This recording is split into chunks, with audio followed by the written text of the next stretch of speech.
terakhir ulah dipohokeun abeh di akhirat urang boga syafaat dibere syafaat ulah dipohokeun maca sholawat ka Kangjeng Nabi Muhammad sallallahu alaihi wasallam 7 kali bes sabada sholat eta ulah sholawatna cenah nu mana kieu nu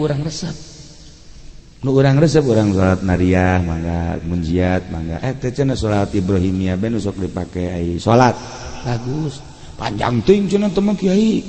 nah Allahumma sholli ala sayyidina Muhammad we geus teh sakit Allahumma sholli ala sayyidina Muhammad make wa ala ali teu cenah kumaha mah Muhammad geus sakitu mah atuh heuh singkat jasa geus moal make wa ala ali pelit jasa teh mah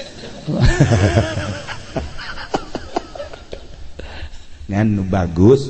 Allahumma sholli ala sayyidina Muhammad wa ala alihi wa sahbihi wasallim eta paling hebat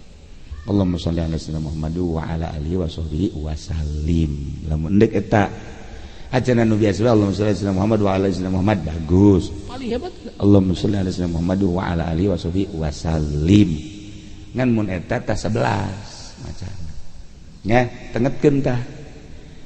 eta engke rahasiana urang teh sidar sholawat aya di Kangjeng Nabi wauhkeun ke ka urang sedengkeun nu dibere syafaatul uzma adalah Kangjeng Nabi geus teu kudu hese-hese deui geus jawan kae wah ieu sholawat sanajan sholatna tilok tapi sholawat osok kieu seperti itulah tahkula nah maksudnya supaya orang babarengan di akhirat kan orang yang selamat kabehan mudah-mudahan orang kabehan dibere salamet nah hiji urang dibawa bendera Kangjeng Nabi urang Kangjeng Nabi Muhammad sallallahu